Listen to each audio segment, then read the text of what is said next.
I am changing the thumbnail for this because YouTube be playing me with the thumbnails they put for these lives.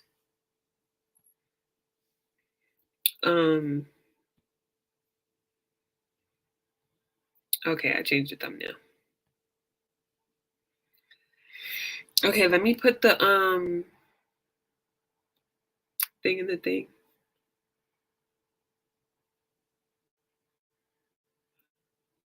Hey everybody. Hey Kenroy. Hey Pedro.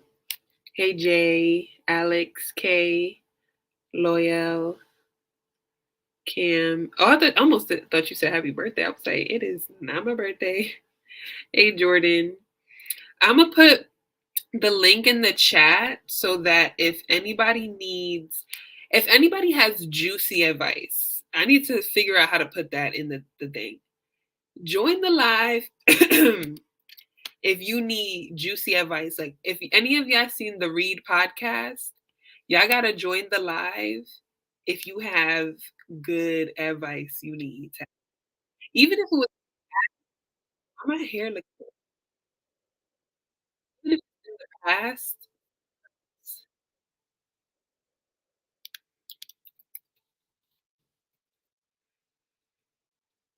Um, hey Tyra. I mean the menu wasn't like discourse worthy to me. It was good, but I am so bad at being a movie critic.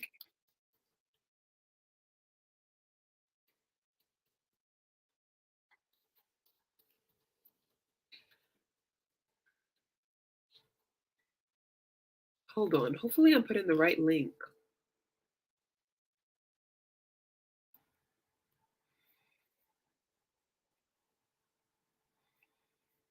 Okay, I think I put the right one.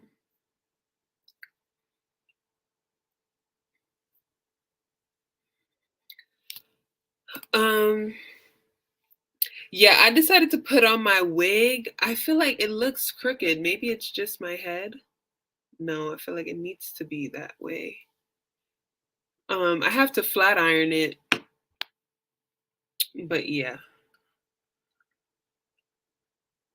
The movie was funny. There was a couple funny moments. No, I didn't film today. Oh, that's what I need to do.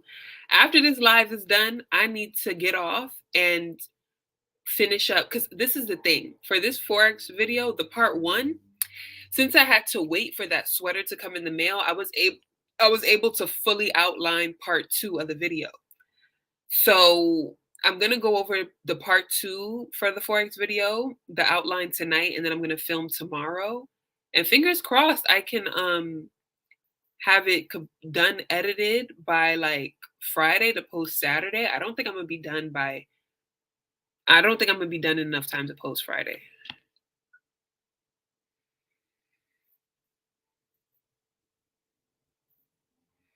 The Miss Cleo doc just wasn't that good to me. I don't know why it wasn't that good to me. Like I was excited, but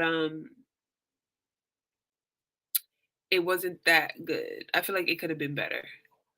Um the Pay Her Weight channel, I am subscribed to her and she be interviewing actors and actresses. Like I am so like her channel is so interesting. I wonder how she be like having to reach out to them, or is it through her job and then she does it on her channel? I have so many questions.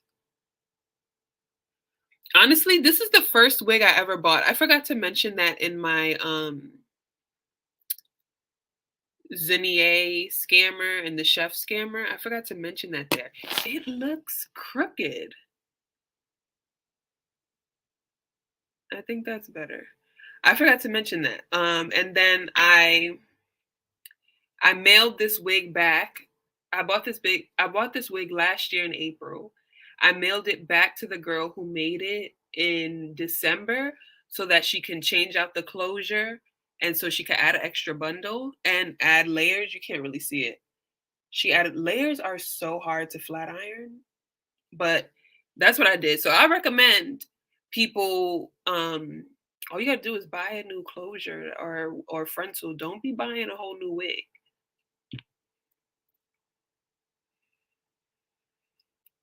Hey, Rahel. Look, that Forex video, it took me so long to do. I started that video last year, December. So this is what I did. I had interviewed Ornella and Marcel like the third week of December, a first round, just to get to know them, see how the interview was gonna go. We just basically had like conversation. Then this interview you all seen is me interviewing a second time, interviewing them a second time, recorded.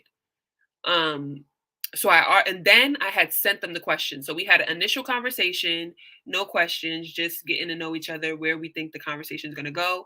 Then the second time around, I prepared them questions and an outline of the video. And the outline of the video I sent them, I completely changed it. But yeah, so basically they knew what questions I was going to ask, and then I gave both of them $60 for the time it took for me to talk to them. So I talked to Marcel for 30 minutes because he did not have good like Wi-Fi. So we only talked short to get the key things. And then me and Ornella talked for like an hour and 20 minutes. So I basically just gave them both $60 for like an hour of their time. So that was that whole process. I did reach out to Ruby, and she was like pretty enthusiastic, but she hasn't emailed me back yet. I want to follow up with her, but at the same time, I'm like, maybe she just don't want to do it, and I should take the hint. So I don't know.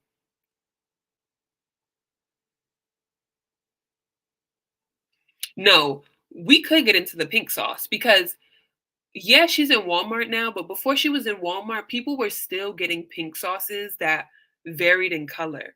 So I wonder if now that it's in Walmart, is it going to vary in color and we could literally see it on the shelf?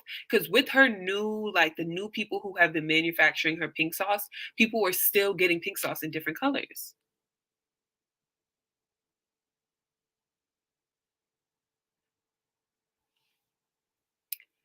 Yeah, the Forex harassment, like I wish I would have screenshotted some of the DMs I would get because I never responded to those DMs. But the fact that like Ornella was like literally the best person to interview because she had sent people thousands of voice notes or hundreds of voice notes to where she can't even because she was trying to go back and unsend them. I was like, dang, like she was in it deep. She was in it deep. Um, so the thing with Ruby is at first, Ruby has always been a go-getter. I have been following, well, Ruby and I have been mutuals since college. And she was doing a biochemistry degree. She was doing YouTube. She was doing business stuff. Like, I could barely get out of bed in college. And she was doing like all this type of stuff. So she was already a go-getter. I think she's a Capricorn. Um, and if not, she gotta have a lot of Capricorn in her chart. So I remember that. Like she just started making money, teaching people how to make money. And then the whole Forex Academy she had was happening. So then I started to watch reviews on it. And I think I watched like three or four reviews, and all of the reviews were similar. I think she charged people a one-time fee. You learn Forex, you get access to like these groups and teachings and stuff like that, and that's it. And that's basically what everybody said. It's good for what it was. It wasn't like a MLM. They all said it was good for what it was. Though, so my question would be for Ruby is like how I wouldn't ask her the exact dollar amount, but I would want to know if she made the most from this Forex Academy than she did from any other business endeavor. Um and if she did or didn't, like was it really high grossing for her? Is what I would want to know because that's the thing. These Forex courses are always so lucrative for the person who's charging.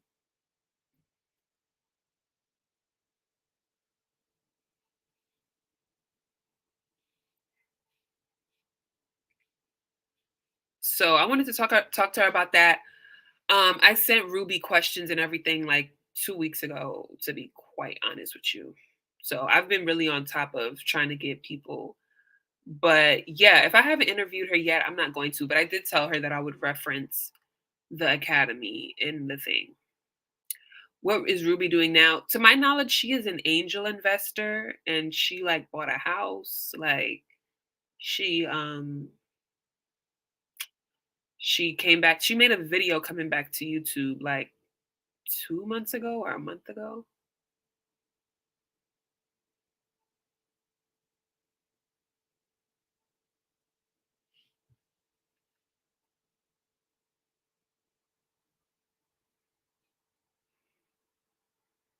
Yeah. Yeah, she even had planners. And that's the thing. And she was making a 4.0. Like I couldn't even like get a 3.0. Like, and I wasn't doing half the stuff she was doing. So I was just like, yeah, like when you are built like Ruby, you gotta be built like Ruby. Like Ruby can't give you advice if you are not built like her. Like she was like, I don't even know how she found time to sleep, and she would be traveling and having fun all during her college years doing biochemistry. Like,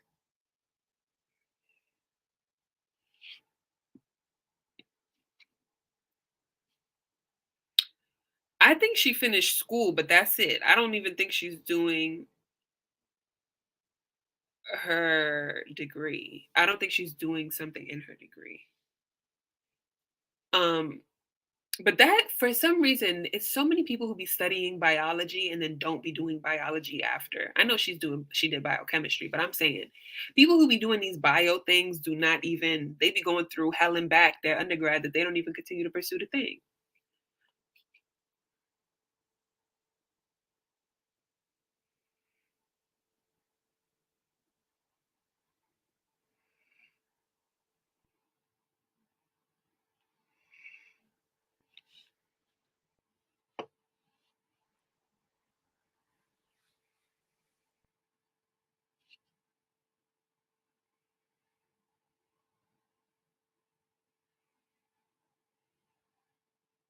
Yeah, and she was playing basketball.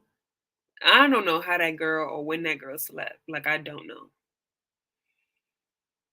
And she was like already making a lot of money. Then there was that whole thing where she got her teeth done. I don't know if she got them redone, but she had like did a review. I think she went to Columbia. Like, girl.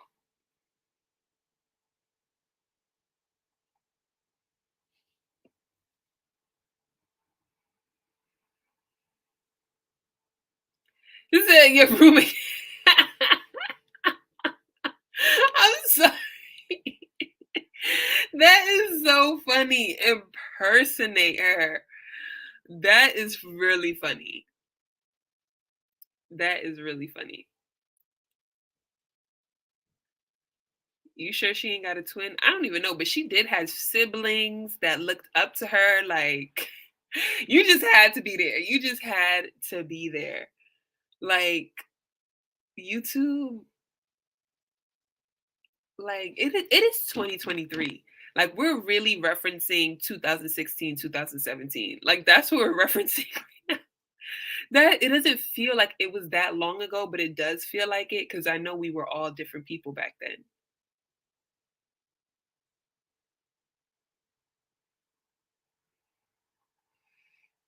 No, this is for the girls that was on the college vlogging side of YouTube in 2016, 2017.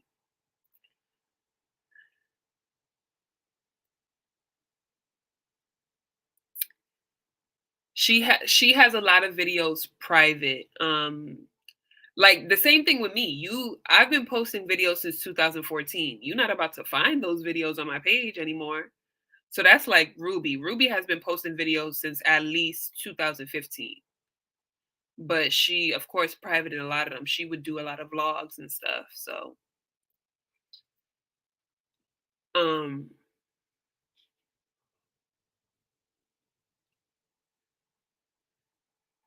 it said, I'm pretty sure she was the eldest daughter too. Yes, the eldest daughter trauma is actually intense because I don't even talk about my family on here. That's how intense being the oldest daughter is. That was the first time I've ever received backlash for was from one of my college roommate stories. I had told a college roommate story on how one of my roommates had to move out because first of all, she was bringing her boyfriend in our room. We shared a room. Her bed was on one side, my bed was on the other. She would have her boyfriend sleeping in our room like every other night. And then she eventually moved out to become an RA.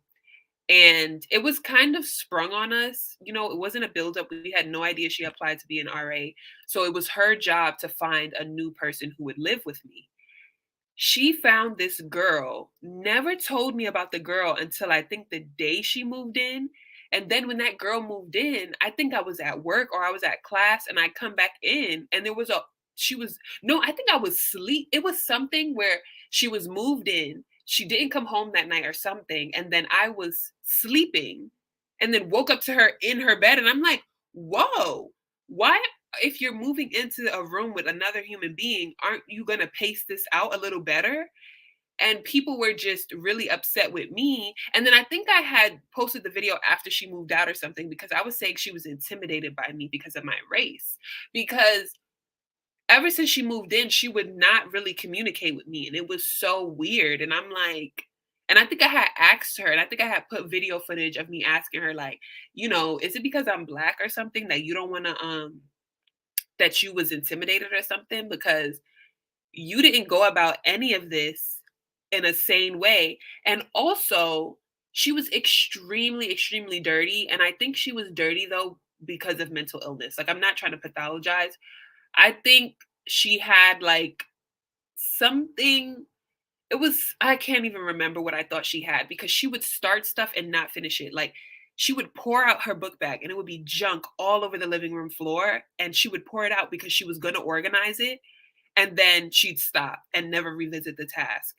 Or she would create a whole mess in the kitchen. And the kitchen would be a mess. She would stand in the kitchen and then leave and not clean it up. So, like, and then this is the thing that I still think about to this day. She was the type of person to have an alarm go off and not wake up from the alarm. And her alarm, I kid you not, this is not a metaphor. Her alarm was barking cats and dogs. So it would be barking cats and dogs at like 5 a.m. and she would not wake up to turn it off. So I one day walked over to the side of her room to turn off the alarm. And when I was walking back, I like hit my shin on her bed. So like I was in pain and I'm like, like crouching into the bathroom, like, and I think I said something like, oh my God. And then she woke up and she was like, are you okay? And I thought God was speaking to me because I didn't know she woke up. I was like, what? And then I was like, oh, it's her. And I was just like, you wake up after I hurt myself. After I hurt myself, you wake up. She was hell. She was literally hell. Like, and then one day, and then so sometimes she would be late to work. So I would hear her on the phone, like, oh, my grandma died. Oh, my mom died. Every other week, she was killing off a family member because she just could not wake up to get to work on time. And I think she worked at like a call center. One day, she ruffles out of bed. I have to get this all out. I have to get this all out. One day, she ruffles out of bed, and I just see her like stumbling out the house. She has on a short sock and a long sock with these black boots. She looked homeless leaving our apartment to go to work. I'm just like, girl, you have to get your life together. And I knew a little bit about her. She was saying that like her parents abandoned her. She had one parent that was rich, one that didn't have no money. And before she moved in with me, she was like sleeping in one of her friends' dorms. So the friend already had a roommate. She was like, I can't remember the word. She was just a stowaway in the room. And I think she was taking out massive amounts of loans just to do all of this. And to me, I couldn't help but think like, girl, just get a job and get an apartment. Like drop out of school because you can't do this. Yes, she was couch surfing. It was Pippi Longstocking. It was absolutely like something I've never experienced. She was like just so and then to add on to it, she didn't really take showers like that or use soap. Every time I say this, people be like, "Oh, she was actually using your soap." No, my soap did not go down. Like I would see my soap go down because of me and I would check and I'd be like, "Okay, it has not gone down." And she's been in and out of the shower. She in and out of the shower ever so often, not daily. She had to be using either shampoo or water. And she was West Indian. I think she was Guyanese. And then the roommate I had before, I think she was South Asian. No shade, no shade, not trying to be judgmental. Both of them were not using body wash. When they ran out, that was it. Um, and that's why I'm very much, it was every ethnicity and race that gives lack of hygiene. It's not just white people. It is not just white people. Um, I would say she black, I guess. You would have to kind of say it. Cause I mean, she looked like she could be South Asian, but she was Guyanese. I think I have her blocked on Facebook. Like I would show y'all a picture. I think I have her blocked because it was a mess. And then I don't know if it was her. I think it was her. I think it was in that exact same video. She had set off the fire alarm because she burned something. I don't know if I would call her Afro Guyanese. I mean, you probably could. You probably could. I don't know. Maybe Indo Guyanese. Maybe. Maybe. All I remember is her name started with a J. I don't know if I remember her full name.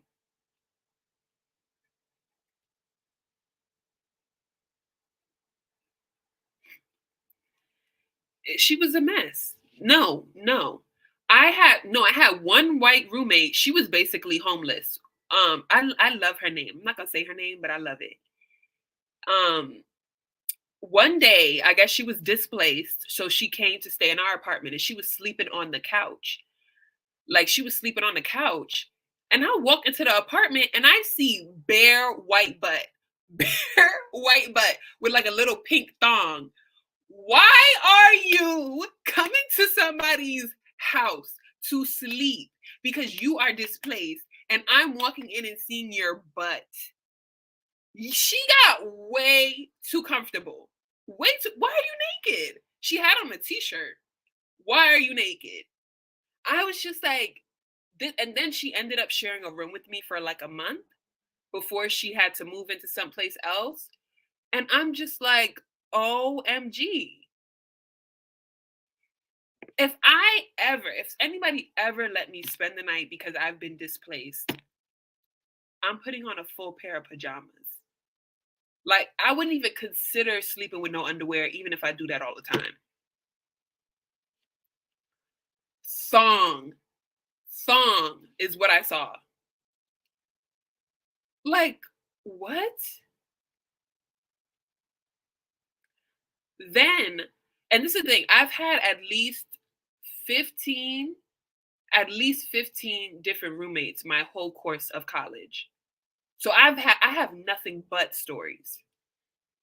Like one day, this was when all those people I just mentioned moved out. And it was me, some white girl that I was in a club with, and these two other girls. One was Ecuadorian, I believe, and one was Indian. She was from India. They one time had some type of party. It wasn't like a wild party, it was just a little get together. So I had two doors, one door to the living room, one door to my bathroom. I locked both those doors that night. And then when I woke up to go to the bathroom, my curtain is broken. The rods were like plastic shattered in the tub. So I walk out and I'm like, hey, I think it was her and her boyfriend. I was like, come look at the bathroom. Who did this? Somebody had to get drunk, use our bathroom, fall onto the curtain and wreck it. And they're like, oh, I don't know. I don't know. It don't matter if you don't know. You had an event here. I don't care if you don't know. I'm showing you what happened from your little get together. And it wasn't a wild get together. And I don't know. I guess I'm a heavy sleeper because it had to happen once I was in deep sleep. So I didn't hear any of that. So I'm like, hello. I can't remember what happened after that. I don't know if they paid for it. I don't know what happened. Um, so that was one situation.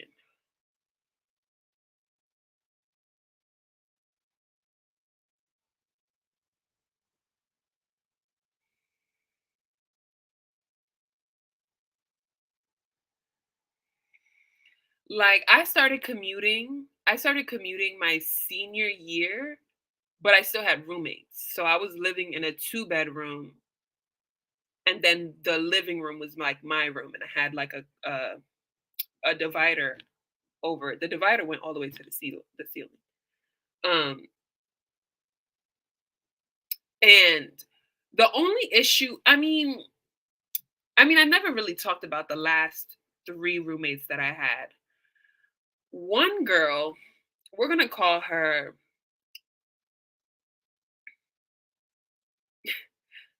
Phoebe, because that's close to her real name, so it will help me feel like this is real. Phoebe was just like this short black girl, right?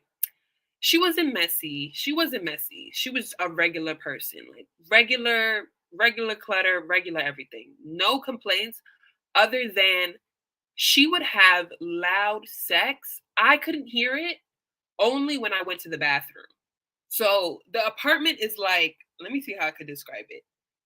You come in, I'm trying to, so you come into I'm trying to figure out my finger. No, I can't, I don't know how to do it. You come into the front door and then you walk to the side. So there's a bathroom and two other rooms. But then you have to go all the way this way to where I am. So I could never hear her having sex unless I went to the bathroom. But the girl who shared a wall with her, I know for a fact she could hear that.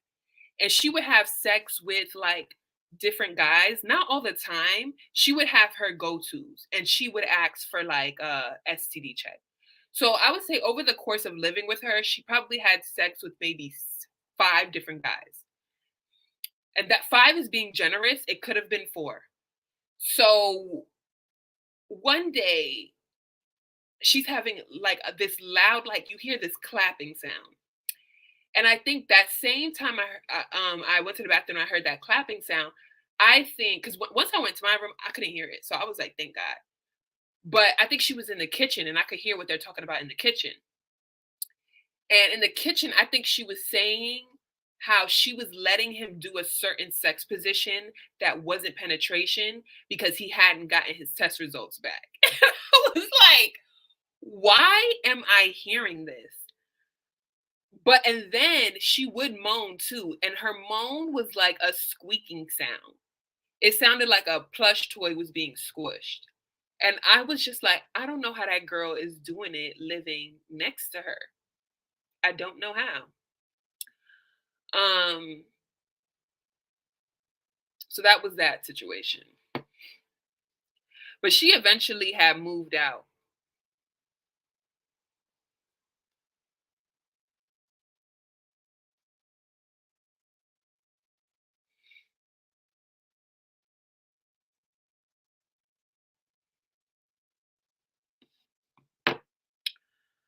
Um, But I will say I've never had completely like discuss like I've seen some roommates, some people roommate stories who roommates like their stuff was getting moldy and stuff like that. Like it's never gotten that far because I think I've always had like a quicker cycle of roommates maybe. And just me even being more clean and how I take care of an apartment has like grown over time as well. But I was never filthy. Um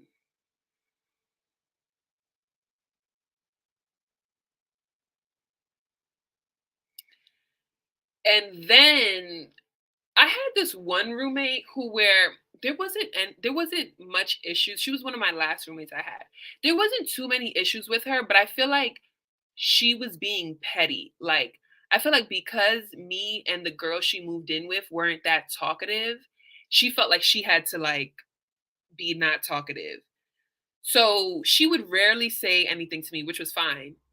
But like she would always try to call me out on things when they were a non-factor. Like when she moved in, the bathroom was basically all put together. Like I was the main one stocking up the toilet paper, the soap, like the cleaning products. Like she barely really had to worry about anything. So anytime there was something, I remember one time I was doing my acrylic nails and the smell started to fill the living room because I had the windows closed. So it was bothering me. I just had to get up and open the window. Before I can do that, I'm getting a text like, "Oh, can you open the window?"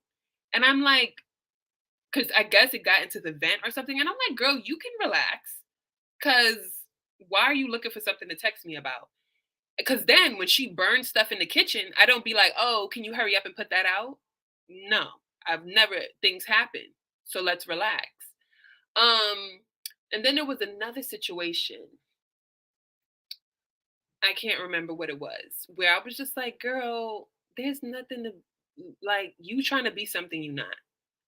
Um, I can't even remember what the other thing was. And I had to tell her because when at one point I was like, hey girl, you need to buy toilet paper. So I told her that. I was like, when are you gonna buy toilet paper? Because I've been buying it. And I think this was around the time when the pandemic started. So I was like, I don't want to run out of my toilet paper. You need to get some toilet paper. Um, Yeah, because I've always been the type of person that like we're not having these roommate issues over text message. If you got a problem with me, you're gonna call a roommate meeting and you're gonna say it to my face. Because the odds are you're not gonna say it to my face. So it's not really that big of an issue. If it's that big of an issue, you're gonna work up the courage to say it to my face, but it's never that big of an issue. Um, so that has always been my thing. I don't like the little text messages and passive aggression because I've dealt with that before. I had one roommate who was so in denial about how dirty she was. This was back like before the roommates I was just talking about because we were in a club together. She would leave like unfinished cups of apple cider vinegar everywhere. And it was just nonsensical. So we would be telling her to clean. And sometimes we'll have a cleaning chart and she would always miss her day. But every time she was called out about it, she was in super denial. And it was like, girl, you are not clean. It's okay. Like it's okay to fully own up to it. And then this was my white roommate. She was white. We was in a club together, the one that left the apple cider vinegar everywhere. She would come in from outside, the outside world, in some SpongeBob black long boots she would wear every day. She would get in her bed and put the boots in her bed and like cross her legs. I was just like, the Negro was too stunned to speak. I was like, oh my God. And she would not wash her sheets that often. She would wash her sheets like every once in a while. I think one time she fully cleaned her room because I had stopped talking to her and she thought if she was in a that she can clean her room once in a blue that I'd start talking to her. To this day, I'm still pissed off because one day I was sitting in the couch in the living room. She's on the phone with one of her friends and she wipes down the kitchen counter and she was like, I just wiped down the kitchen counter and it was like black. And I was like, you are not about to paint the narrative to whoever the hell you're on the phone with that it's black because we dirty. You're dirty. People be having some nerve. Some nerve. Um, so yeah.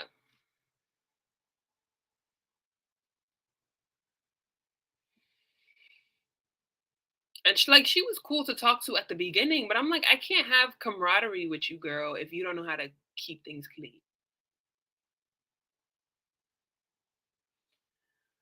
And then it got to a point where I was about to lose my mind. So I had moved out before my lease was up. So all I had to do was find somebody to move in. And I found some girl that was like an exchange student from France. So she moved in. Um, yeah. So I was like, yeah, I gotta go. I found where I needed to move and left.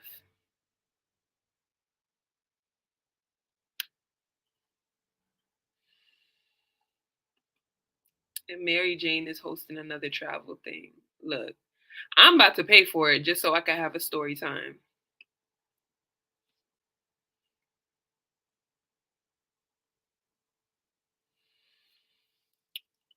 I don't think I've really had a good roommate just because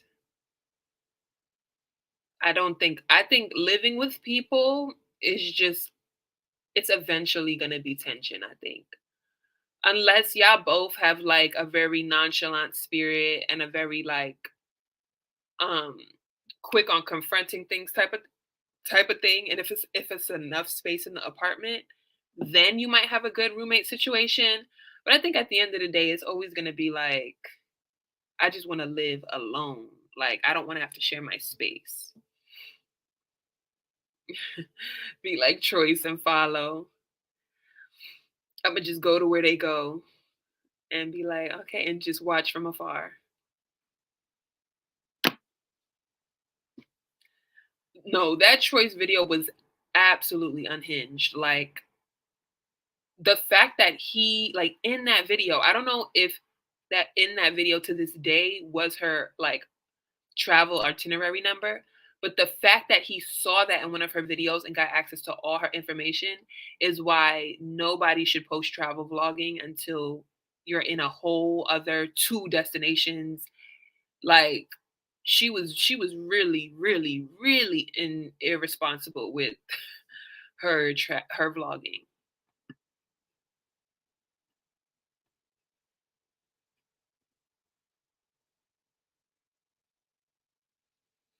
Yeah, the best kind of roommate is one that's never home, because that's the thing. I'ma always be home. So that was one thing. I'ma always be home. But I be quiet though. I be home and I be quiet.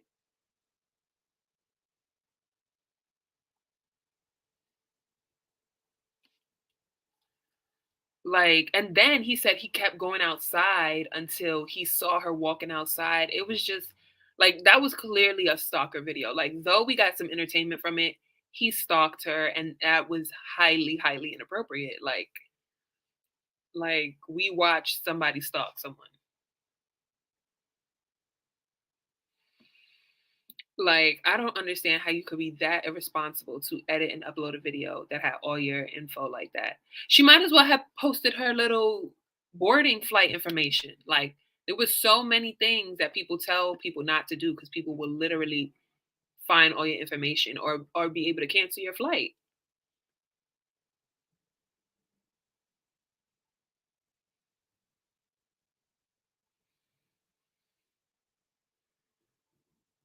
Stayed on her floor and then had the nerve to be nervous. And then when he gave her, and then I think he asked the front concierge something. It was like, oh, I can't remember what lie he told the concierge in order to, like, I think really find her room or something. Or did he tell her the lie about the concierge or whatever? And then when it was time to give her the application, he was stuttering. You did not fly all the way across the world to be stuttering when you gave her a job application.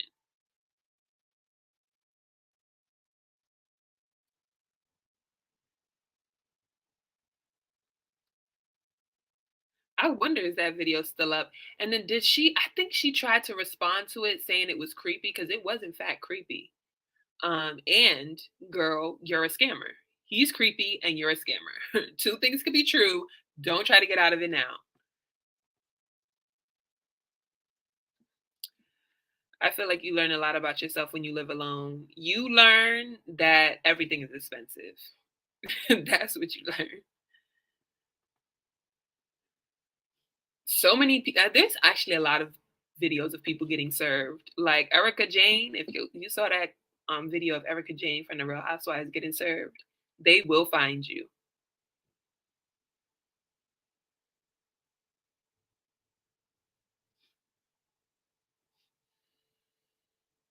But that's the thing, scammers never stop scamming. I think Zinnie A still posts how she's selling wigs.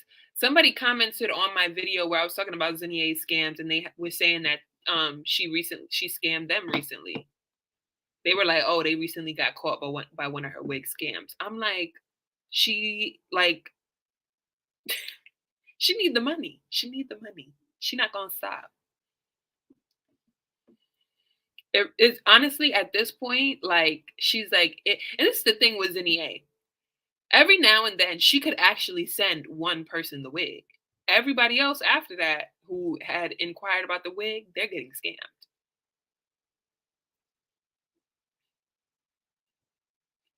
And Zinnia has been getting called out for years. Um, and Mary Jane, I think this situation happened like what? Did this happen 2 years ago already? Um, so a lot of these scammers be getting called out for years. So at some point, they are That's how they make their money, and they know it. I don't think I would do a video on Morphe. I think there are enough people that that's more so in their wheelhouse than mine. Because if I was to do a video on Morphe, I would do a video on like Sephora, Ulta, how all them stores and brands be treating their employees like trash. I will never forget Sephora had fired a bunch of people. I think it was part-time people like 2 months into the pandemic or something wild.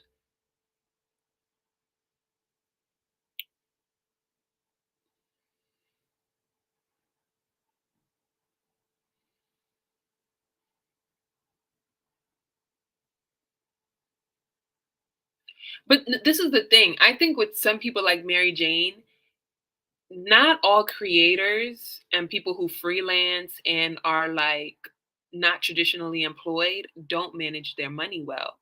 I feel like for Mary Jane, at one point she was up and then she blew her money too fast. She wanted luxury flights. She probably wanted luxury hotels when it was not in her budget yet. When she needed to put that money aside and really save it up before she's trying to live all over the world. I think she just blew through her money too fast, and she had this idea of selling selling trips, but you like I feel like this I have to pull a piece of strand of hair out. She decided to sell trips and didn't really price the trips well. Cause yeah, the price of her trips were high, but it probably needed to be much higher for her to actually make a profit. So she was like, "Oh yeah, $2,000 trips, $4,000 trips," but then realized that all that money is going into actually buying people's flights, renting their hotels, paying for the excursions. And then once all of that happened, she realized she wasn't making that much from planning these trips and decided to start scamming people. Well, it turned into a scam because she was like promising people stuff and then they had to pay more money and all this stuff. Like I couldn't. And that's the thing, like Mary Jane aside, anybody who's offering like any type of like luxury travel experience and they are asking you for $2,000, 3,000, 4,000, that don't make no sense. Because if you use a credit card that will give you good flight miles, good discounts on hotels, you're better off planning that trip yourself. Why are you giving someone money when that's not going to go to your flight miles unless you buy the flight and then they pay for all the excursions once you get there? But still, you can find a way to get cash back on all that stuff that will better fit you down the line. Why are you supposed to be this luxury person and you don't even know the basics of getting the most out of luxury credit cards that you're supposed to have access to? So that's one of my things where I'm like, a lot of these people are chasing these luxury events and they don't understand that they could really have their money work way better for them. So when they be getting scammed, I'm like, that's really what you get. Because if you wasn't looking for exclusionary activities, you wouldn't have been in this situation in the first place.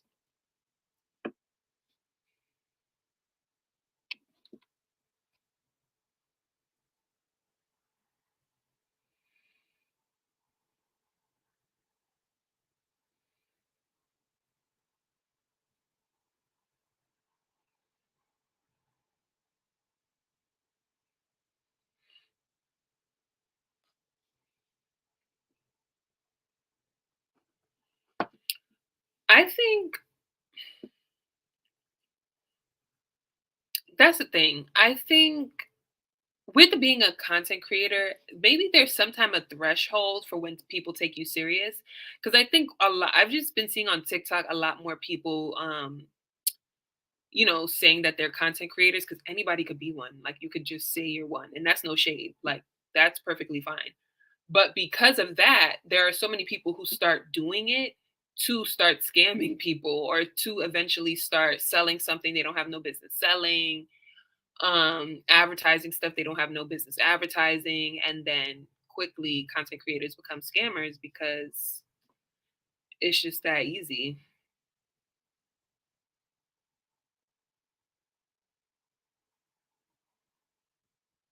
Well, it's interesting we're on this topic because in the part two of Forex, I do want to talk about how the influx of content creation is kind of like a MLM, because you get a bunch of new up and coming creators who, in order to create a catalog of work to show people that you're able to create content for brands, you have to create content for brands for free.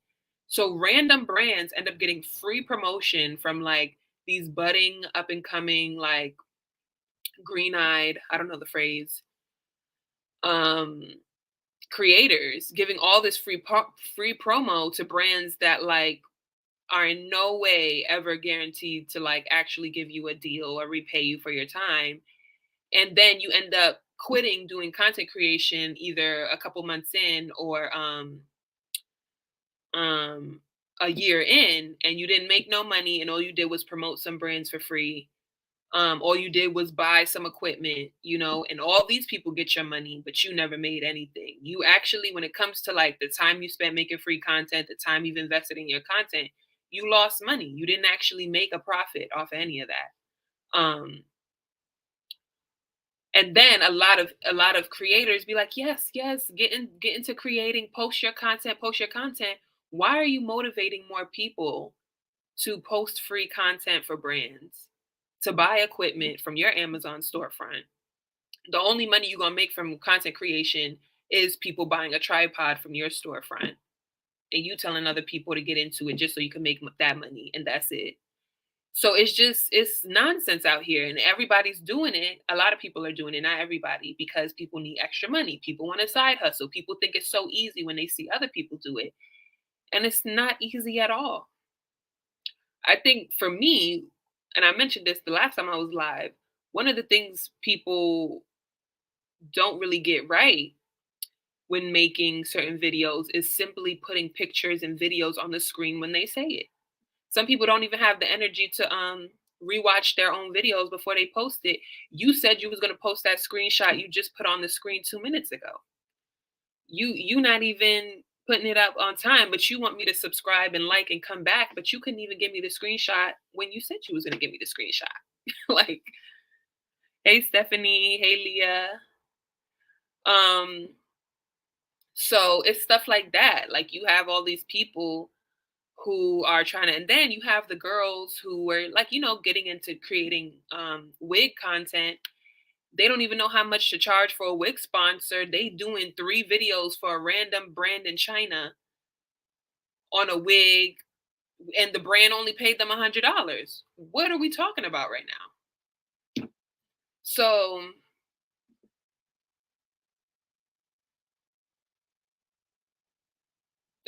not medical professionals shouldn't be influencers, but I think some of that goes to show either their ego is involved and greed, because they probably could want more money than they already have. But then maybe some medical professionals ain't making good money, so then again they trying to make money off of social media doing whatever the hell. But it's a mess. It's a mess. This field is so unregulated for whatever reason. Still, it's too much.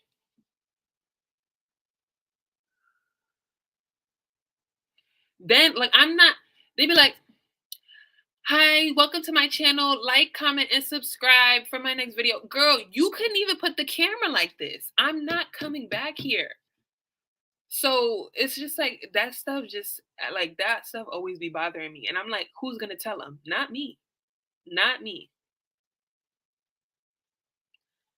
Um, so Dr. Pimple Popper just be putting on a lab coat and making jokes. But that's what I be seeing. I'm like, there's no way.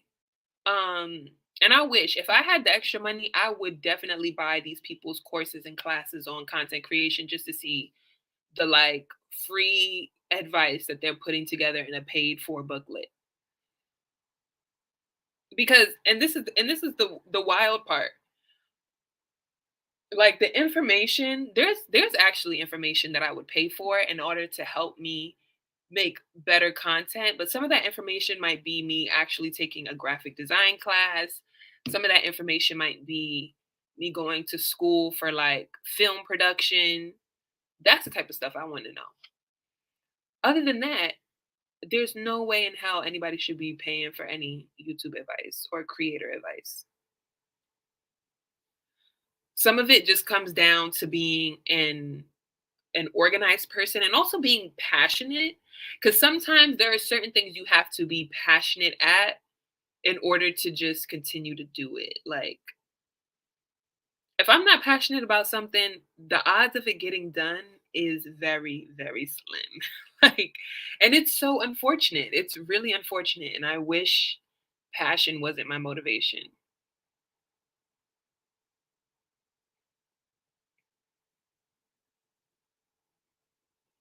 Yes. Oh my goodness. The lawyers that be sharing damn near everything but their client's name. And this is my thing. I have been really hesitant on a lot of things. Like at this point, I don't want to get any service done and someone record it.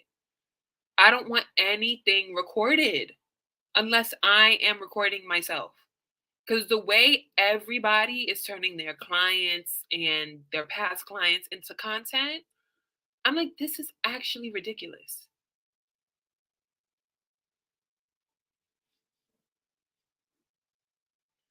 I'm like, I don't know if y'all saw, because I'm not talking about the nurses that were fired from their sharing their icks, but I'm talking about that one nurse that came on TikTok with her full badge. She's in the bathroom whispering about a situation that happened 5 minutes prior, and thought that that TikTok wasn't going to get her confronted and pressed. She got pressed in the parking lot with a drink thrown at her face for sharing people's business on TikTok. Granted, the girl she was talking about did share her business to a bunch of people in the hospital, but how can we even believe you? That's another thing. I think a lot of us need to have way more discernment about the things we believe on TikTok, even when it comes from like-minded people.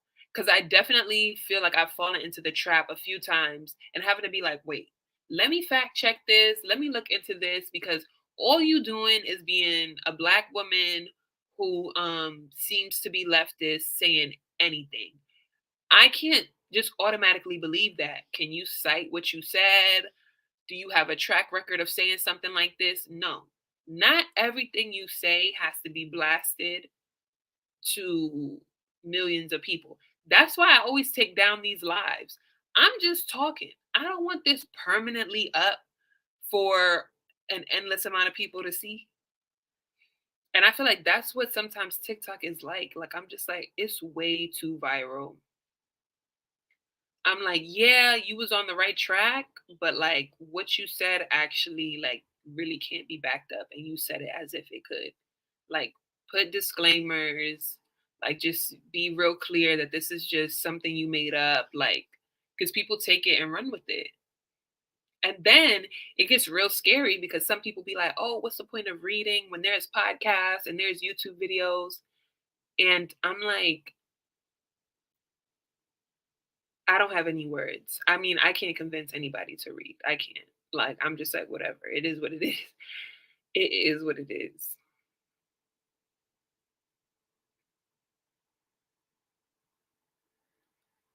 Yeah. No, I would never book with anybody who's talking about be prepared for pictures, come with a full face. Never ever. Wasn't there one hairstylist that put Facetune on one of her clients? No. If I get my hair done, I'm gonna have to be like, no pictures. I do not use my hair for content. I don't care if you blur my face, no pictures.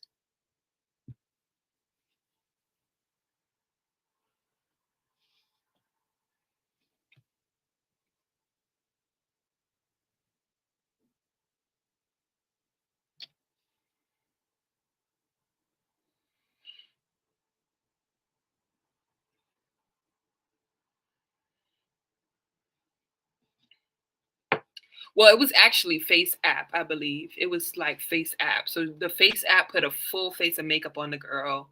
And the girl was like, why would you do that? And she was like, oh, it's my content. And I have an aesthetic to keep up on my page.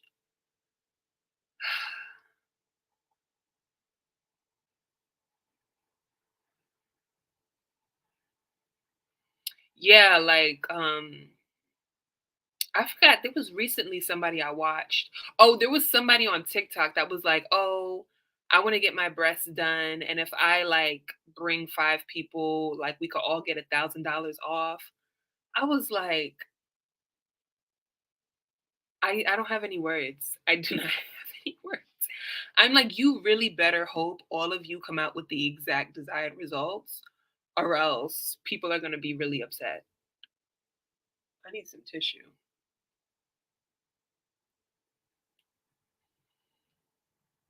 Yeah, this girl was like, "Oh, who else want to do it?" And I followed that girl because she posts like different activities to do around the city, and I was like, "Okay, let me follow her because she has good recommendations." And I'm like, "Why are you posting how the people that put filler in your face is having a discount for breast augmentations?" Like, and it's like I understand. I don't know. I think sometimes people get very desensitized with things like TikTok. Like TikTok scares me. I cannot picture myself like posting. Well, it depends what kind of post. Though I don't. I'm scared of TikTok. When people post those videos where it's like fully their face in the camera, I'm just like so many people just scrolling by could see your face, your video, and then people end up showing things where they're crying or where what's they're crying, something super vulnerable or embarrassing that they didn't think would go viral. Because if you go to their page, they typically get like 100 views, 1,000 views. Now they share their most vulnerable story ever on TikTok, and now it has 1 million views. And I'm just like, I'd vomit. I'd immediately delete it, like immediately. And then, okay, so this is a video that I wanted to do, but the only reason why I don't think I'm gonna do it is because I have no idea what the thumbnail would be. Um, because it's more so just me talking. Like, so there was this one TikTok, and this person had posted about misery pollution. And misery pollution is kind of like a term they came up with, but then this other creator, I believe her TikTok is called Down Ballot or something like that. I really like her TikToks. And she was saying she stitched the misery pollution thing. It was talking about how that's one of the main reasons why rich people they can't really enjoy their stuff because of poverty. Like everybody is going to feel the effects of poverty. You can't necessarily shield yourself from it. She said it way better. But it really made me want to talk about misery pollution and why, like, no, you can't have nice things and people not bully you because a lot of people are miserable for very, very, like, good reasons. Like, the state of the world right now is giving misery. So, like, I feel like people are getting way nastier in TikTok comments. Before, TikTok comments used to be kind of fun. So, hey, Felasi. um, So I feel like TikTok comments used to be more fun and funny, and now it's getting really, really nasty. Like people who like have never really even got in comments that much are getting really nasty comments. And I think like it's because people are very miserable. People are tired of seeing people have any type of fun. Even on Twitter, I think on Twitter it's getting worse because Twitter was already bad. Like, I don't know if y'all remember that tweet where this one woman who just has a random public account, not any type of public figure, she gets on Twitter one morning and was like, "Me and my husband talk on our front porch for hours or whatever, and we really enjoy that time together." And people were like, "Well, some of us don't have the money to have a porch, and like you must be rich if you have this extra time in the morning." And it was like, whoa, whoa. It was like everybody relaxed to the point where this random woman had to like explain herself and her socioeconomic status, and she's like not rich. And it was just like more and more things are getting like that where people are getting so much backlash. For example, the other day actually this black girl, she posted, "Oh, like is it just me or did every black parent put their daughter in jazz ballet dance class?" And I remember seeing that tweet and being like, yes, my mom did put me in jazz ballet dance class. I didn't interact with the tweet because I didn't think much of it. And then the next day, I found out that people were like bullying her because they were like, oh, not every Black person has that experience. How dare you assume that? And it was like, the tweet was for who the tweet was for. If the shoe didn't fit, continue. This was not an opportunity to be like, well, our moms, some of us didn't have moms. And it was like, whoa, whoa. And so it was stuff like that where I'm like, oh, and then there was another tweet. What was it? I can't remember what it was. And the tweet literally was not for a group of people who decided to reply about how, well, they didn't have a good time doing that. And it was like, this is not about you right now.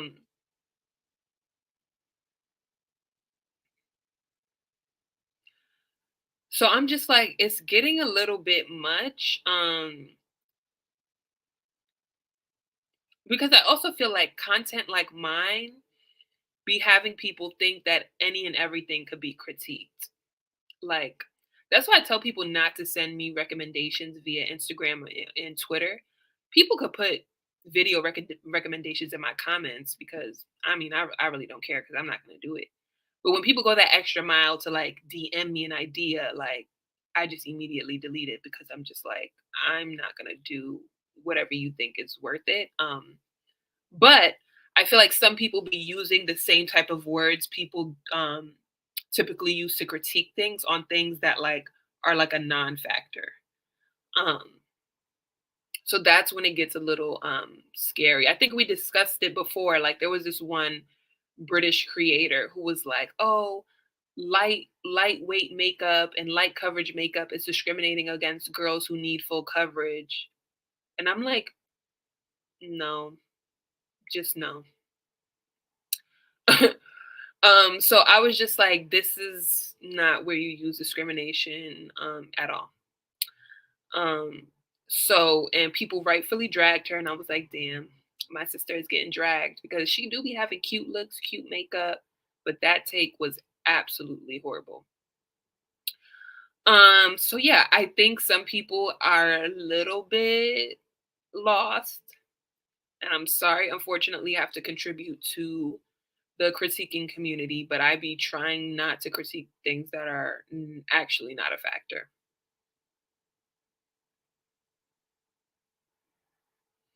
Like, not everything is for everybody. Like, there are certain times where, like we are not talking about human rights. Like, housing is for everybody, healthcare is for everybody.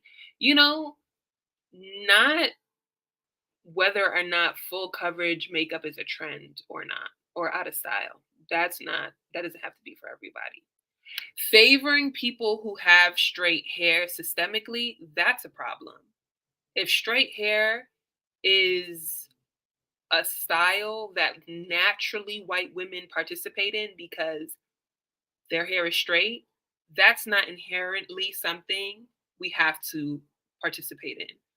I could literally put on a wig and have straight hair. I do not feel discriminated if tomorrow straight hair is like a trend, unless it comes from anti-Black reasons. And sometimes that's not the point people be making. Also, and I was saying this to my friend, unfortunately, it's a tough pill to swallow, but in the United States of America, white people are the majority. So a lot of white creators are going to have more views and more engagement because white people are the majority. Unless you are actively trying to appeal to white people, you are not going to have the same numbers as white people. That's just my opinion right now. Taylor Swift is going to bring in more views than Beyonce. Like, there are more white people that enjoy Taylor Swift. And I'm kind of happy with that. I don't want Beyonce to have an audience of every white people that exists on this planet because I don't think that's necessary. So it's kind of like there's a difference between, okay, Black creators are not getting a fair share to be pushed to the people they want to be pushed to. I would like to be pushed to Black people who are not like problematic. Um, so that's what I want. I would hope to get that. I don't want to be pushed to any white girl from the age of 18 to 24. That's not what I want. Um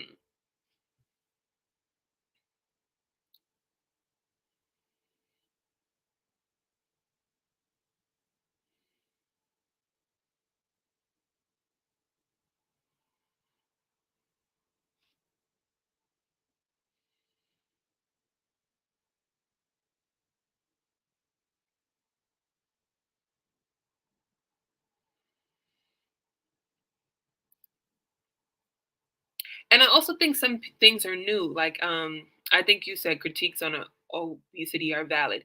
Yeah, it's not widely known that obesity can be debunked. Like, obesity was a term that is created, and medical professionals use that term are being fat phobic. Like, obesity and the BMI rates, like, if you read into it, those things are not backed in science. They're backed in racism, they're backed in fat phobia, so I'm not expecting everyone to have read that and learned that because I just read that and learned that.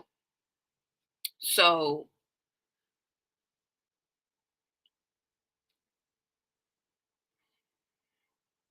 I'm like, there are some things where I personally have patience. Again, I'm a thin person, so it's not really me to say that, oh, every other people should have patience. But I at least have patience because I know I just learned that stuff. Then the girls are saying Mayel Organics, Mayel has been harassing black women. And now a lot of people are just now finding that out. And it's a lot. It's a lot for us to keep up with. And then certain media apps rush people to formulate an opinion so fast before they were able to like do some research and formulate their opinion.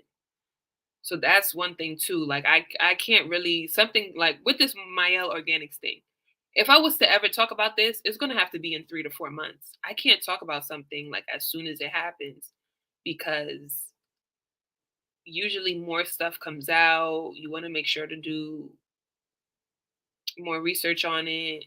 So in the distant future, I really do hope we take some time to slow down putting out an opinion. Yeah, like natural hair girlies have made videos back in 2020, I think 2019, about Mayel. Like if you Google like Mayel like doesn't like black women or something, you'll find old videos about it.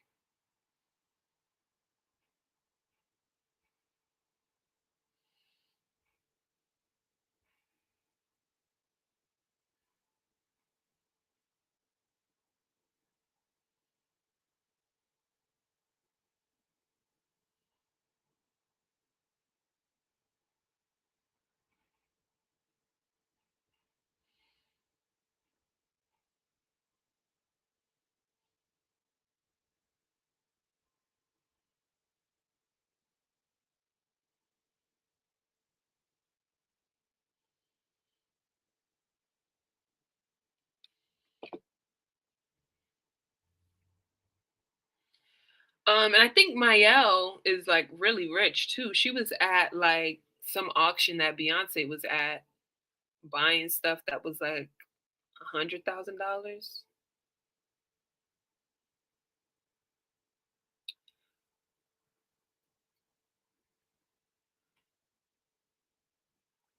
Um, I don't really have any thoughts on Kanye. If somebody is like really that problematic, I don't give them any more attention. Like, I really try to tap into sometimes we end up giving more people attention to call them out, and that's exactly what they wanted. And then it pushes them to way more people. Like, I really hope that like we could like really ice people out. Like people act up to get us to talk about them, and the best way I think is to not talk about them. Like I'm not talking about Kanye, I'm not talking about Azalea Banks, I'm not talking about Summer Walker. Like I am not doing it.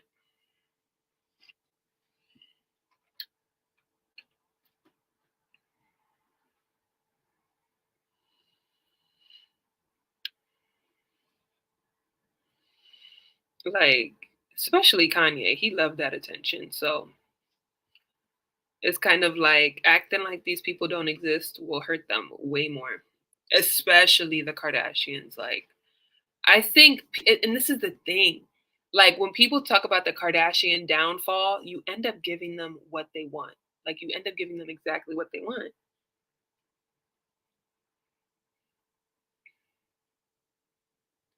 Because how is their downfall really supposed to happen if people keep talking about them? And then the only thing I did recently watch of Kim was with she had an interview with Angie Martinez, and the only reason why I watched it is because I think Angie Martinez is a horrible interviewer. I don't know if she's always been a horrible interviewer, but I would say within the last 5 to 10 years, she's been a horrible interviewer. So I just watched it to see if she was going to typically be a horrible interviewer, and she was. And Kim Kardashian played the victim, so it was typical. I just needed to, every now and then you need to check.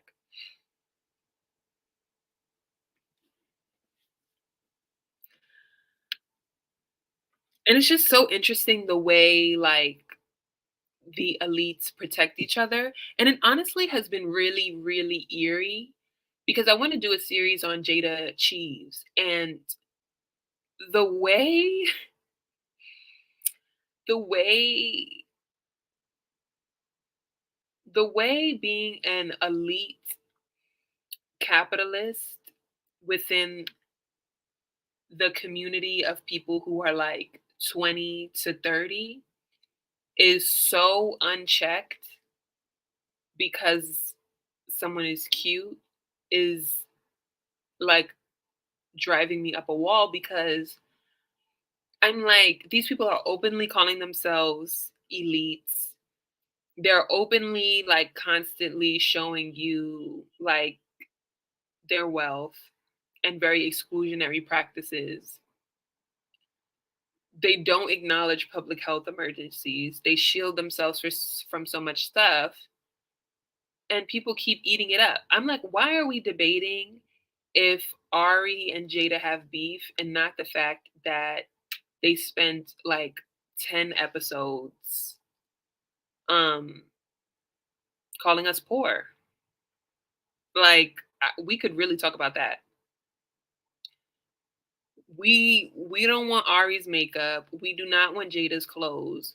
I tried to buy from both of them on Black Friday so that I could actually have bought from them to see what the experience was like, and that stuff was too expensive. Like Jada's shipping was $13, Ari's shipping was $8.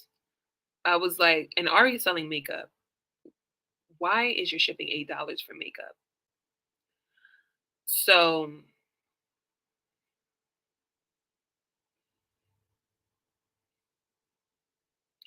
and then Jada is literally like 4'11".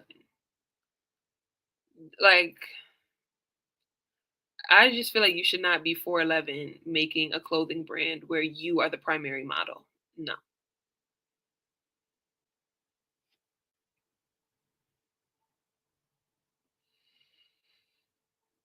And that's the thing. I don't think Jada's quality is necessarily bad, but she is another person. Okay, so Ari specifically, because I'm gonna in my next video, I'm gonna be talking about these guys from assets and over liabilities. And they had Ari on their show and were interviewing her. And I'm like, why? I'm tired of people like Ari and Jada being interviewed about their success when both of them have a history of building their businesses off of scamming people. I don't think they intentionally went out to scam, but they did inevitably scam people. Why are all these business owners we are interviewing have a history of scamming people in order to come up and nobody asks them about that? And then when Jada kind of was asked about like her past businesses failing, she said God made them fail so that he could point her in the right direction. And that is where I don't even know. I don't even, that's where I'm speechless. I'm speechless. Why, when you're finally getting pressed about scamming people?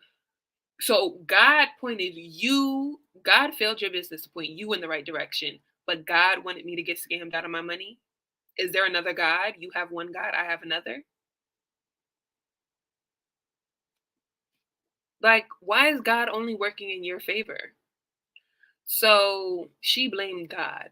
You could find that clip right now.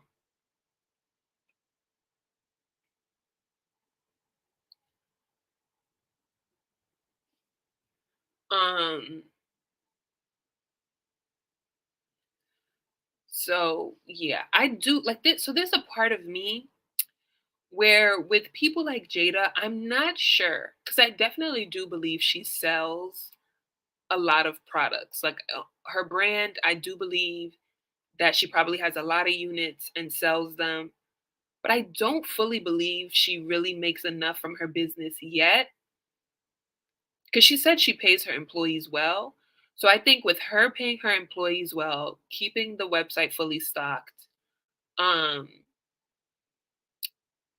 and then having to pay upfront for new inventory all the time, I just don't see her actually constantly being in the green.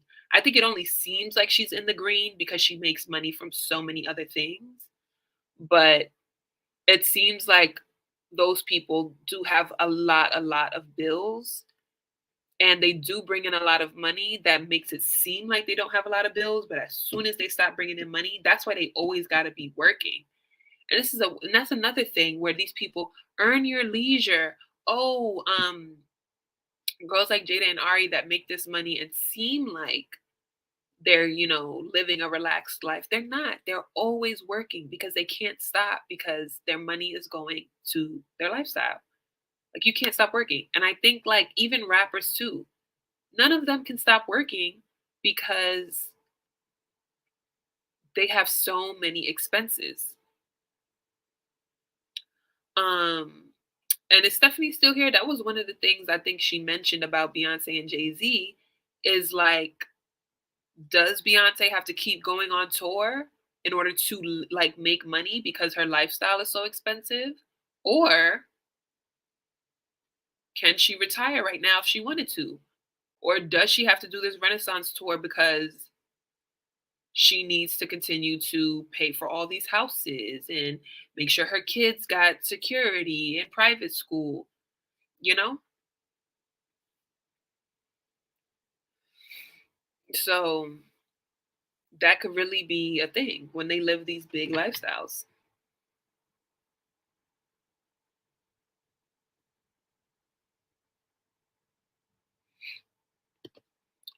But Jay-Z is not that wealthy. His business endeavors, well, at least the Savage X Fenty business endeavor, his Rock Nation venture capital, I don't think that stuff is going to give either of them the generational wealth they think it is. Because generational wealth is supposed to be like, oh, like your kids are getting fully paid for college, your grandkids are getting fully paid for college. Like fully paying for somebody to go to college can be upwards of like, I would say $200,000 and more.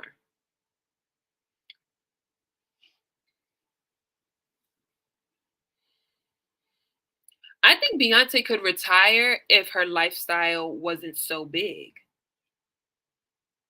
Because Beyonce has multiple houses. She has to have security the rest of her life. Beyonce is flying private all the time. Like, that is a lot.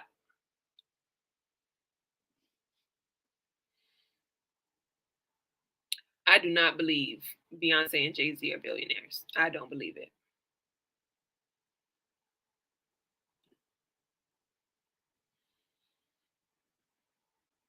And then they all have um, a lot of other people they pay. Beyonce is paying, she's most likely paying a lot of people good money. So at some point, people are going to not be getting paid good money when Beyonce dials everything back.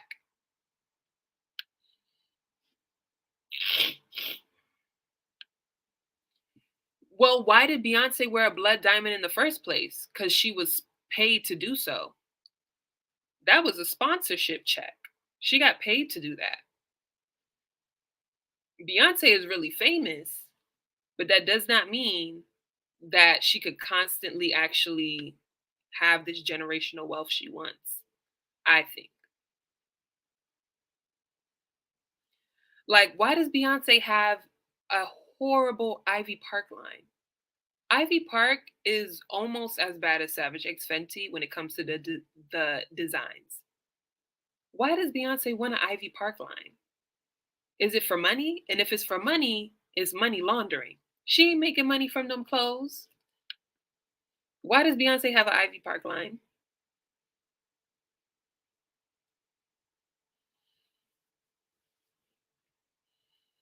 Jay Z can't even actually donate money to people in Marcy projects.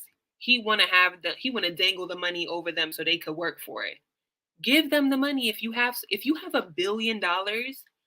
You're telling me you haven't done like way more for the people in Marcy? Girl, every time they interview the people in Marcy projects, they hate Jay Z.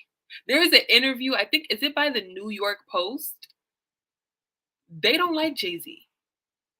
Like, and then a lot of some of the philanthropy, I don't know if this applies to Beyonce and Jay Z, but when they do a lot of this philanthropy, it's usually like sponsored. So another company will put their name on it. Then another company will have these celebrities put their name on these big companies or these big philanthropic efforts, and they're not the ones that actually withdraw a million out of their bank account. Title wasn't a good deal. I'm sure Jay-Z probably has some good investments somewhere, but the ones we know of are not that good. Savage X Fenty crashing, Title, didn't he sell it? Like, other than that, Beyonce and Jay-Z got to be doing some secret investing to convince me that they're actually billionaires. And that's the thing, their net worth could be fudged to be a billion, because the same way Kylie lied on her tax returns to get a billion is the same way people could like assess their assets to get it to a billion. But that don't mean they have $1 billion in liquid assets. If Beyonce and Jay-Z have $1 billion in liquid assets, that's way more to honestly dislike them. Because that is extreme wealth hoarding. I don't believe they have that much. I don't think Diddy a billionaire. I think Diddy is rich, but of course he got rich from making sure other people ain't make no money.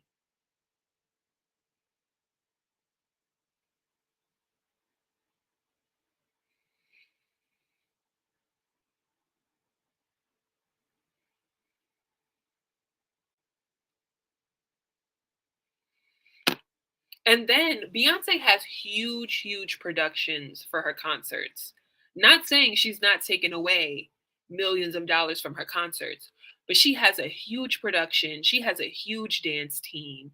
Like, a lot of money goes into the production of her work.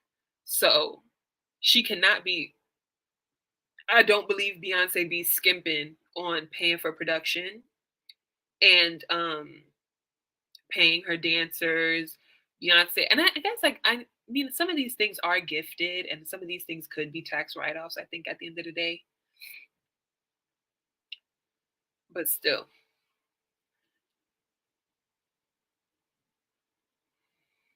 And of course, like Beyonce could like retire off of like maybe her writing checks and residuals, but will that make sure that she's able to afford everything she has and leave it for her kids?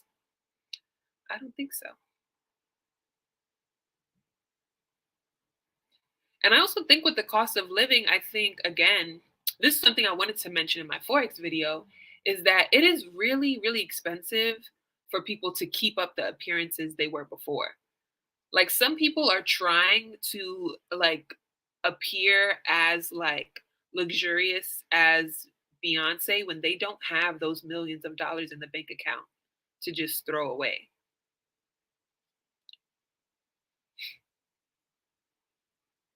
So that's one thing we don't really know about Beyonce's record deal. And Because I would assume Beyonce has a record deal that is like 1,000% in her favor, but we don't know anything about her deal with Columbia.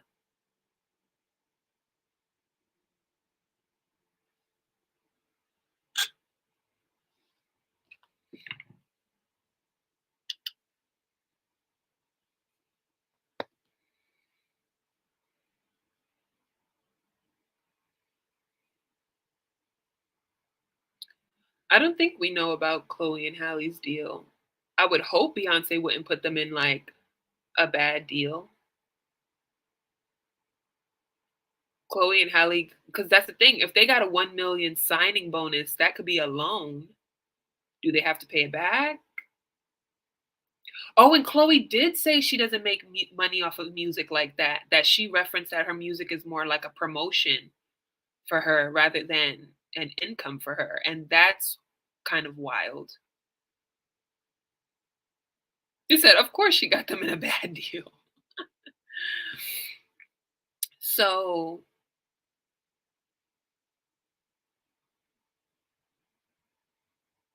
mm,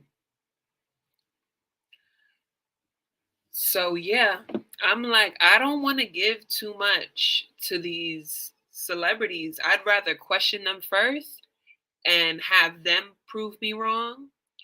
Hopefully, by the time I'm 80 or 70, I could see how Beyonce's legacy and Jay Z's financial legacy plays out. But as of right now, I do not think they have as much money as I think they have.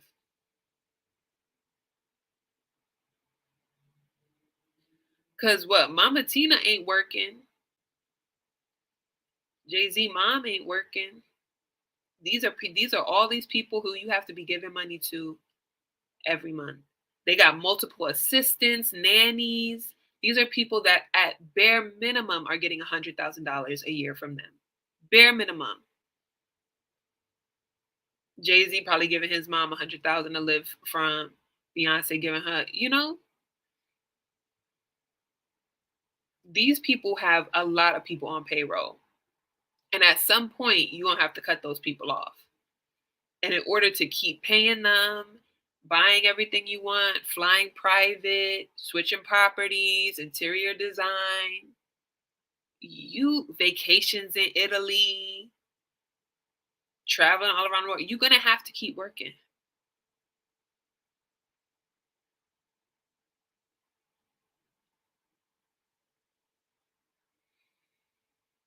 Facebook seems like Miss Tina audience and Viola Davis. Viola Davis be on the internet, like on her Instagram, posting like she on Facebook. Viola Davis don't even know that, like, as a black woman who be like drooling, snot coming out of her nose, monologues about racism, she don't even know not to say rest in peace to the queen. I don't know what's not clicking. I don't know what's not clicking. I don't know how you can do these roles and still be like, rest in peace, the queen. We will miss you. Whatever she said. I don't get it. But that's the thing. Angela Davis is old. Ruth Wilson Gilmore is old. There are a lot of old radical women. And they are not colonizers. They do not have a colonizer mindset. There are a lot of old people who were anti-police in the 1970s and are still anti-police. So a lot of the girls that are really old and want to be like back in my day, no, back in your day, you were a coon and you are still a coon. There were people who were not a coon back then. Not every black person was not for liberation. Not whatever. If the girls who I don't even remember the girls that was in the Black Panther Party, if they wasn't unalived by the FBI, they would be old people. Why Martin Luther King? Wouldn't Martin Luther King be like 80? Like Coretta Scott, Martin Luther King daughter, what, Bernice? She out here saying homophobic stuff. She out here co-signing Justin Bieber, and she was at the March on Washington, or she learned about it. So it's like, I'm not saying that old people need to not to expect old people to be coons. They've always been problematic. And it's just like, not Terry Joe. um, so it's just kind of like, no, like you all were actually the girls like me that are being radicalized now is off of what happened to you in the 1960s. How are you born and raised in the 1960s, but you're a coon right now? I thought it was so bad. You should be so anti-white people. What is going on? What actually happened? It had to be very traumatizing to the point where the girls are now in 2023 and they're acting like they literally weren't called the hard R 30 years ago. Like that was only like 30, 40 years ago. You were being called up. Oh, story, story. I'm about to get off in like 7 minutes, but quick story. My grandfather, he was on like this international soccer team. It's not giving nepotism, like trust me, but he was on this international soccer team with mostly white men. And they recently had a reunion. My grandfather is like 75. So he was on the phone with me saying how he's so ready to like confront these white men who were like extremely racist to him when he was on this soccer team. And um and just in general, he remembers them being really racist to him. But they're excited to see him and he's like, and these guys are still alive. He was literally like experiencing racism from these white guys who went their various paths in life, who we don't know that they was being racist, you know? So it's like a lot of like racist people are still like alive and well, but you can't tell a lot of the girlies that. Like they need a white person to like actively say the N-word every 5 minutes to believe white people are still racist.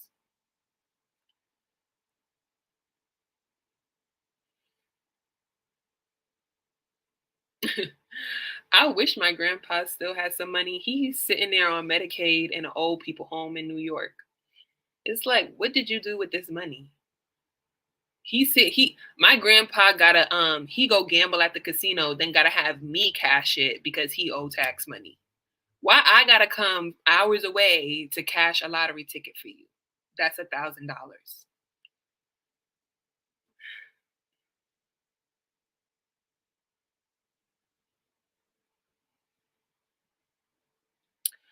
So that's the thing. I'm just like, I don't know what happened to these old people. I don't. Old people, if anybody, should not be problematic in every way, shape, or form. He That's what he said. He had me, he was like walking behind me in the casino because he was like, oh, they can't see us together. Like, you're being way more dramatic about this. Like,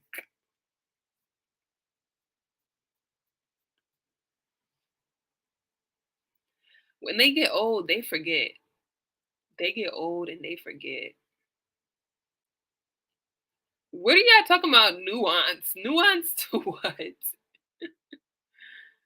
Wait, but so quiet as it's kept, Bell Hooks was allegedly a landlord. And then she was out here cursing out Beyonce for whatever reason. Those are the only two things I know about Bell Hooks that I have not looked up. What? It was never that serious. What was that TikTok? It was never that serious. It really they really let 50 years go by and be like being called the hard R every day for like 20 years was never that serious.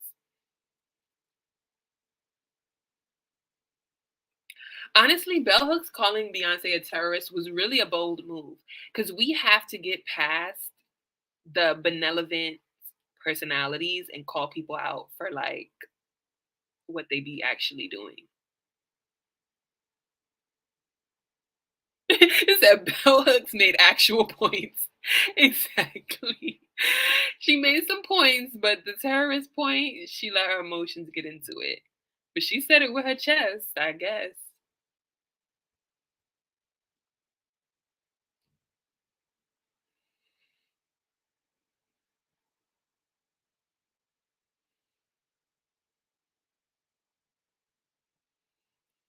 This that needs to be fake news. Bell Hooks saying Central Park 5 should be prosecuted to the highest degree. Say it ain't so. Because that would be very offensive.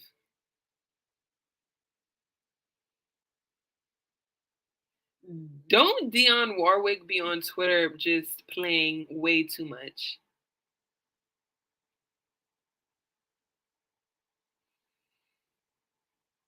Not that's why I stopped correcting people that capitalize her name. Go ahead and disrespect her.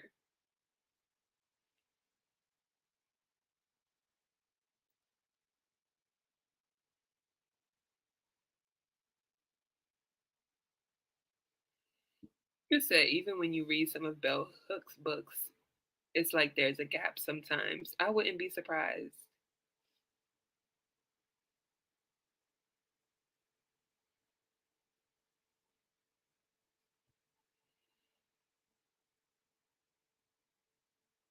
This is the thing. I really love when the girls have like beef.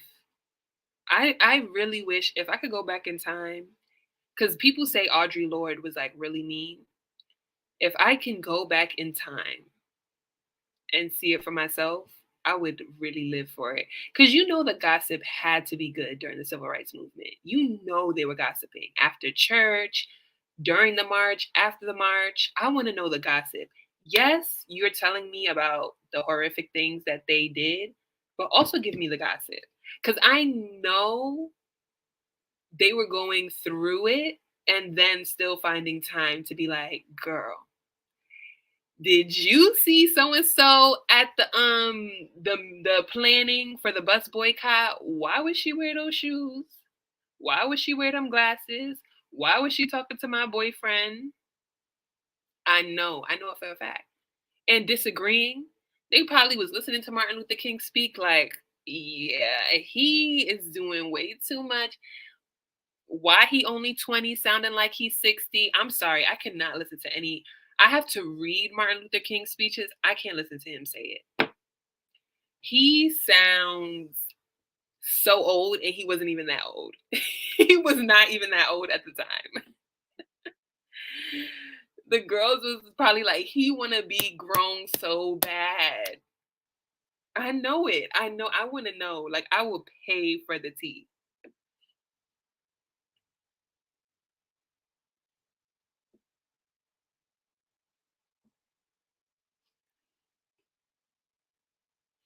So, yeah, I know it was some good stuff back then.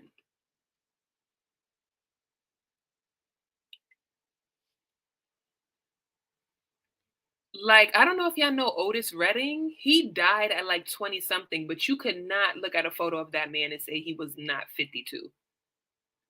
Like, how do our looks evolve like that? That's so weird. Oh my, like Coretta Scott probably was like literally clutching her pearls because they was wearing pearls back then. When the news broke about him sleeping with white women, when I tell you that is a whole nother strength because you know everybody knew. And then Aretha, this is why I love old footage of Aretha. Aretha was so shady. I love it. That's why the girls cannot handle shade nowadays. They be crying and throwing up when Aretha and all those girls at the time, they shaded each other. Aretha got to like 70 talking about beautiful gowns. Aretha gave us beautiful gowns at her old age. You don't know, Crystal, you don't know Martin Luther King was sleeping with white women. They would call Coretta Scott's landline and tell her.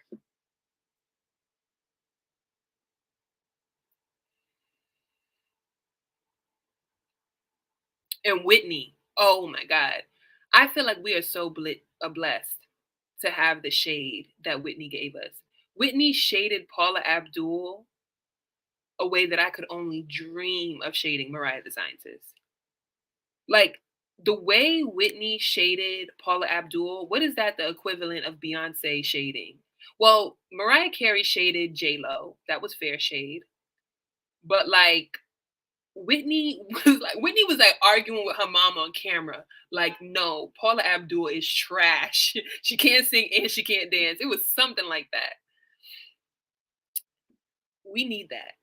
Like, I want Beyonce to come out with shade. That's the thing. Nicki that's not shade. Nicki is on like a misogynoir tirade. Like, that doesn't count. It needs to be the type of shade where the talented is shading the untalented.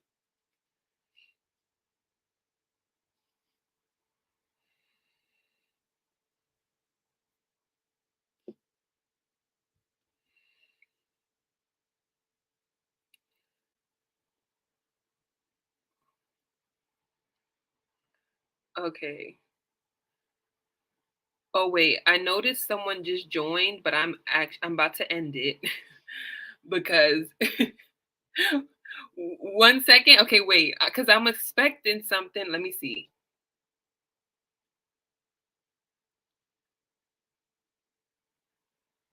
Hold on.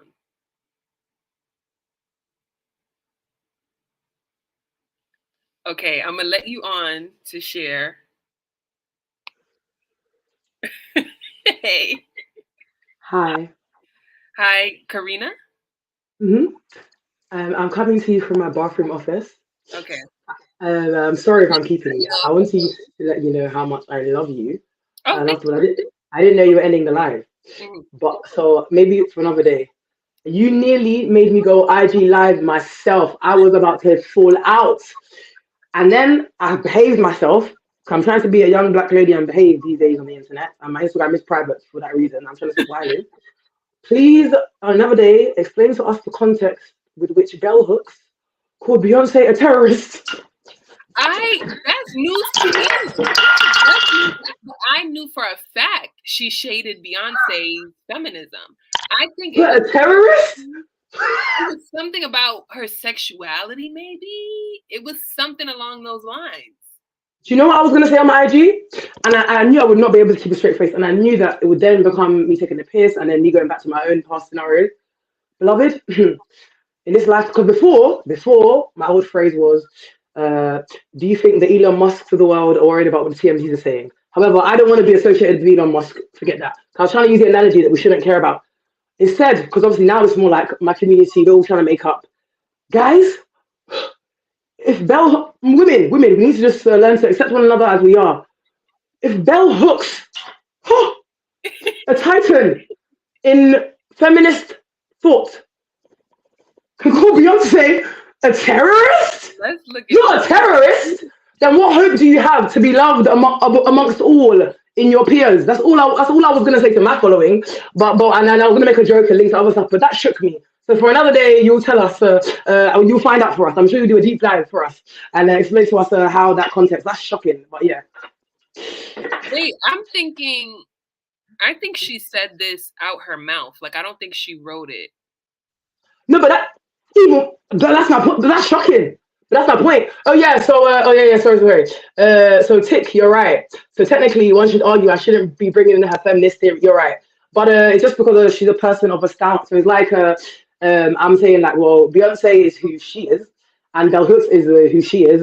But meanwhile, they can still be tussling in their different opinions. You know what I mean? I don't think Beyonce ever responded. But wait, it seems like it's a short clip. Let me just play it.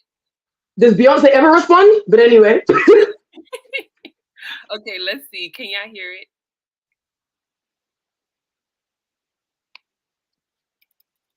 I see a part of Beyonce that is an anti-feminist, that is assaulting, that is a terrorist. She said it out her mouth. In terms of the impact on young girls. I actually feel like the major assault on feminism in our society has come from visual media and from television and videos. I mean, just think, do we even know of late any powerful man of any color who's come out with some tirade against feminism? The tirades against feminism occur so much in the image-making business, in what we see. Okay. To say an assault on feminism, debatable. to say a terrorist, whatever. But I will say this, 'cause I know you're gonna love this, Tianna. I know I don't want to keep you long. I'm so sorry. I'm so glad to be here. I had this amazing idea, and you're gonna be like, wow. Before I get there, oh my shit, hope my shit doesn't die. Somebody said you're in the MCU of thingy. You know the comment because you commented on it. They tweeted cinematic universe. that comment made, oh, I got my entire life. True facts, but focus. I was under one of Kimberly Foster's videos, and I said, "Oh wow, oh shit." She said, "Damn, the city girl feminism, how it's got us down bad or whatever." And I said, and I'm sure you'd agree, wouldn't it be like an amazing video for either her or you or someone to do about? Oh my shit, my dad. Basically, modern day. How modern day feminism has evolved, basically, because city girl feminism is a thing. It really is a thing. It is. And then you have, I mean, I don't know, Beyonce. I don't know what you want to call Beyonce feminism. I feel like, that's why it's not really fair, because I feel like Beyonce is one of the few people that bridge the gap of that whole womanist thing. I don't really, debate for it's not for me, boy. But yeah. Thank you for having me here. I'm so happy to see your face. But yeah. Thank you. You got us to actually watch the clip. That was special. Okay, I'll give it 5 more minutes before I get off, because I think what Bell Hooks kind of said, because she said like no man has ever like attacked feminism, and I was like, okay, that's like a big generalization. And just realize how quiet the audience was. Nobody clapped. Like, honestly, at those type of things, people are quiet in the audience. But I know the audience was like, I don't see where you going with this, girl. I love you, but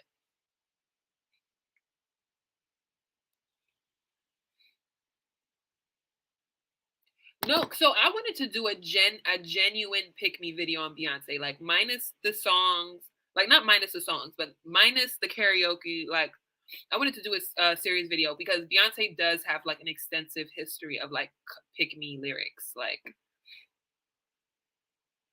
And then Beyonce is married to a man who just last year used his full chest and said capitalist is like calling people the N-word. You're married to that man. You don't have a whole separate Black feminist thought aside from your capitalist husband. But yeah. Beyonce, we enjoy as much of her as we can.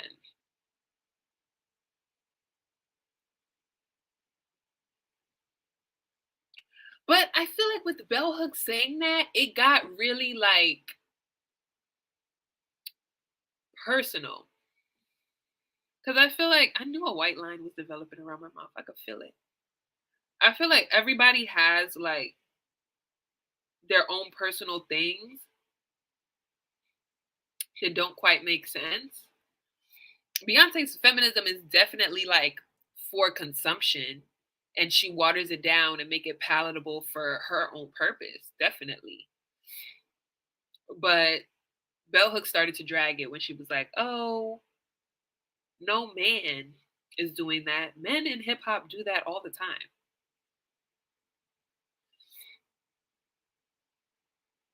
Bell Hooks using Beyonce for promo.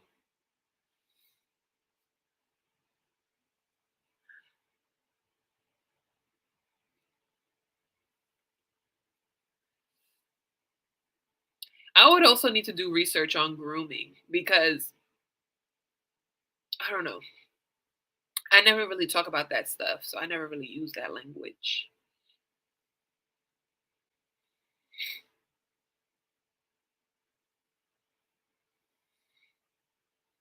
Did the Beehive come after her? I don't know.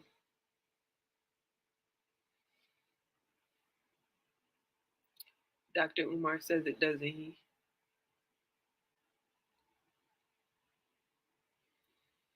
No, I really have to end it. Because I also haven't cooked anything. That's why I be ejecting myself without saying anything.